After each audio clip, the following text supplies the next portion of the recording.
अच्छा, तपाईँहरू यहाँ कालचिनी थानामा किन आउनु भएको थियो?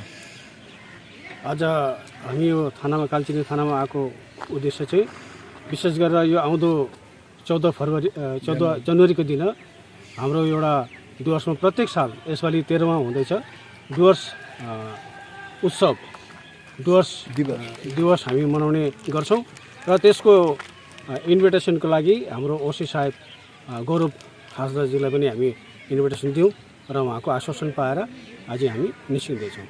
अच्छा, यो दिवस पालन गर्नुको मतलब कस्तो तपाईँहरूको मनमा आयो? एक्चुअली यो डुवर्स चाहिँ एउटा के भन्छ भने यो भन्नुपर्दाखेरि मिनी इन्डिया भन्दा पनि अत्युक्ति नहोला, किनभने हामी विभिन्न भाषी, विभिन्न जाति, विभिन्न सम्प्रदायको हामी मानिसहरू बसोबास गर्छौँ। यसको औत्तेज्य, यसको जुन चाहिँ धरोहर यो एकदमै खास प्रकारको छ र हामी चाहन्छौँ यो भेकमा, यो डुवर्स भेकमा हामी विभिन्न जातिहरू जस्तो प्रकारले मिलेर मिसेर एकअर्काको सद्भावना जगाएर हामी बसोबास गर्छौँ त्यस्तो कायम होस्।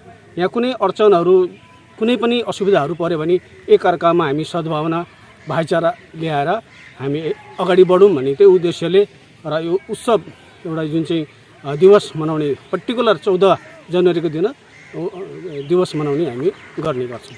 अच्छा, यो प्रोग्राममा चाहिँ के हुने मतलब कार्यक्रम हुनेको यो छ, आशा छ? आशा चाहिँ भन्दाखेरि कार्यक्रममा त अब विभिन्न किसिमको छ।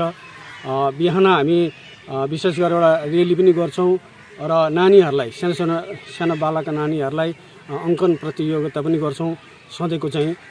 साथसाथमा यसपालि हामीले नयाँ सेताले सेल्फ हेल्प ग्रुपहरूलाई पनि हामी निमन्त्रण गरेर आउँदो भविष्यमा अझै पनि यहाँको जुन चाहिँ अर्थनैतिक सानो कुटीर शिल्प भनौँ, हस्तशिल्प भनौँ, सानो सानो परिवारहरूलाई त्यो जुन चाहिँ एसएचजी ग्रुप, सेल्फ हेल्प ग्रुपले जुन चाहिँ आफ्नो अर्थनैतिक उद्देश्यलाई पूर्ण गर्छ र त्यसलाई अझै बढावा दिने र एवारनेस गर्ने पनि हाम्रो कार्यक्रमहरू छ र साथसाथै म्युजिकल प्रोग्रामहरू, कल्चरल प्रोग्रामहरू यस्तोहरू पनि छ।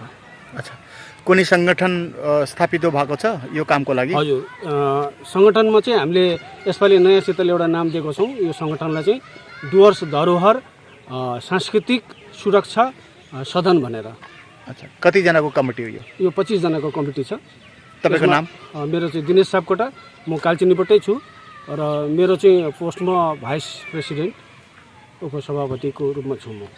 थ्याङ्क यू, धन्यवाद। डुवर्स उत्सव আমরা আগামী 14 ডুয়ার্স দিবস আগামী 14ই জানুয়ারি প্রত্যেক বছর আমরা করে থাকি। এবারও 14ই জানুয়ারি আমরা সকলকে আহ্বান জানাই এই ডুয়ার্স এলাকার সমস্ত ধর্মের, সমস্ত বর্ণের, সমস্ত সম্প্রদায়ের মানুষকে আমরা এই উৎসবে সম্মিলিত হওয়ার আহ্বান জানাই। কারণ ডুয়ার্সটা আমাদের মাতৃভূমি, এই মাতৃভূমিকে রক্ষার দায়িত্ব আমাদের প্রত্যেকেই নিতে হবে বিভিন্নভাবে। সেটা শিক্ষার ক্ষেত্রে হতে পারে, সেটা সামাজিক ক্ষেত্রে হতে পারে, সেটা স্বাস্থ্যের ক্ষেত্রে হতে পারে, অর্থনীতির ক্ষেত্রে হতে পারে। তাই সমস্ত দিক যাতে আমরা এখানে যারা বসবাস করি তাদের প্রত্যেকেরই, সকল পরিবার যারা তারা উন্নতির পথে, বিকাশের পথে এগিয়ে যাক, এটা আমরা চাই। তাই আমরা ডুয়ার্স উৎসবের মাধ্যমে এই খবর বিভিন্ন জায়গায় ছড়িয়ে দিতে চাই যে পাহাড়ের পাদদেশে এই ডুয়ার্স এলাকাতে এমন একটা ভূমি, যে ভূমিতে আমাদের ঐতিহ্য যেগুলো রয়েছে সেগুলোকে আমরা রক্ষা করি। আসুন সকলে হাতে হাত মিলিয়ে, কাঁধে কাঁধ মিলিয়ে আমরা এটাকে রক্ষা করি এবং আগামী 14 তারিখের যে অনুষ্ঠান হবে, যে ডুয়ার্স দিবস হবে, প্রত্যেকটি ঘরে আমরা যেন এই বার্তাটা পৌঁছে দিতে পারি এবং প্রত্যেকেই এইখানে আমরা আবেদন রাখি সবাই এখানে আসুন, আনন্দ উপভোগ করুন এবং ডুয়ার্স মাতৃভূমি, ডুয়ার্স দিবস সকলে মিলে আমরা পালন করি। স্থান আর তারিখ? স্থান হ্যামিল্টনগঞ্জ কালীবাড়ি ময়দান, আর 14ই জানুয়ারি 2025।